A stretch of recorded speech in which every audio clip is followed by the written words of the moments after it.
What's up, everybody? Welcome back to another video. I'm Andrew. This is Aggie. You hear that smack in the back? Got a UFC fighter back there getting ready for his fight. Jamal working the smash back there. So it'll be a little noisy, but I got a good move for you guys today. We're going to be working close guard. I think that close guard is a forgotten art. It's a forgotten position in the game, and I love close guard. So we're going to look at a position that I'm going to start developing called side scissor. I'm going to look to try to get both of her arms on one side of my body and start climbing height over her. What she wants to do is take away the angular deficit that she's starting to get put into. She wants to get back to even position, spine in front of spine, neutral. So as she looks for that, which I can almost promise is going to happen, I can start looking to go over her wrist and look for lat arm bars from this side scissor position. So again, close guard is a forgotten art, but I think needs to be brought back into the limelight as a really, really good position. Two prerequisites to a successful close guard: motion and angle. You have to create motion and you need to develop angle. There's no other option. So we're going to look at that right now, how we can start developing these concepts and create these attacks that a lot of people aren't going to see coming. With this arm bar, a lot of times I get screams. No, they're not calmly tapping out of the arm bar position. Okay, so let's take a look at it. So we're going to start from our close guard. And now, like I was saying, I want to start developing a scenario where both of her arms are on one side of my body, right? And it's pretty easy to do, really. I get it quite often. The main mistake I see is people trying to do it with their arms. I want to do it with my legs, okay? So I just grab wrist, right hand to right wrist, right, and grab the elbow, so I have a 2-on-1 elbow. Now, I can't just do this, because now she's gonna rip her hand out before I can ever develop the position. Ow, right? So I don't wanna deal with that, okay? So I go here, and I lift my hips up, and then I just take her hand center. That's all I need. And now, as I start to drop my hips down, I'm gonna pull with my knees and guide her hand to the side. Now, if I stay here, she just postures up, rips her arm out, and now we're back to here. Which isn't the worst thing, because now I develop clamp guards and shoulder clenches and things of that nature, but that's not the goal. When I get her to this position, I need to develop height over her head. So I reach over, grab the armpit, and start hip escaping out, and start climbing my legs high, like here. Now when she tries to posture, it's really hard, because all my weight's behind her head. Yeah? But she's strong, and she might be able to develop this motion where she's flattening me out. Right? Let's turn a little bit. You guys can come out. You're good. Come on, you're good. Yeah, you're good. Do your thing. Yeah, don't worry about it. So once I get her to the side scissor position and I climb my legs high, she wants to flatten me and take away this angle.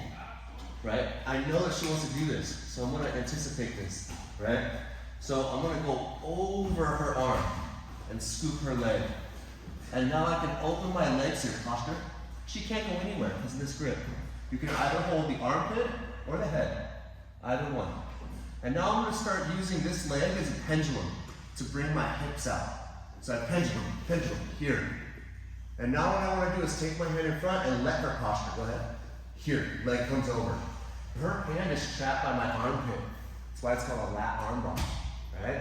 And now with this particular, with this particular arm bar, I don't care about my knees pinching. I don't care about any of what my legs are doing. I just care about kind of pressing my hips forward and closing my elbow. So I'm going to pinch my elbow to my side and just lift my hips a little bit, and there's a really, really strong arm bar. If they can fall all the way to the mat without tapping, your arm bar is off a little bit. If her back hits the mat, her arm's going to break. Right? So that's usually why I get the screams. It's because as I press them down towards the mat, they have to scream, otherwise that thing goes. Right? So another look at it from a little more side angle. I'm playing close guard, grab, grab. Hips come up. It makes it kind of hard for her to have a good connection to me. And I take the hand center. And now as my hips come back down, I pull with my knees and take the hand across. I want to keep this grip. And now I develop height. I hip escape out and develop height with my legs. Now she tries to posture, it's quite hard. So she's going to start pushing this way. I go over her wrist and I scoop her leg here. Right? And now I'm going to use this leg to pendulum out until my knee goes over her shoulder. And now I can push her face away and throw my leg over. And then here I press her back towards the mat. There's my finish. Closing my elbow on her wrist. And you get really strong armbar finishes there. What I love about this position is there's a little combo. I can do a double armbar, right? So just real quick, just to show. Once I get here, and here, and here, and I kind of come out and I go here, what I can look to do is take this arm in for a straight arm bar, and I can finish this arm. So I can do kind of a combo of a double arm bar and finish both arms. And that's definitely where I get screams, because they don't have a hand to tap with, right? So that's a little option you can play from your closed guard where you're developing motion and angle, right? I'm getting them off my center line, taking both hands to one side of my body, putting them in a scenario where they have to do something drastic to recover.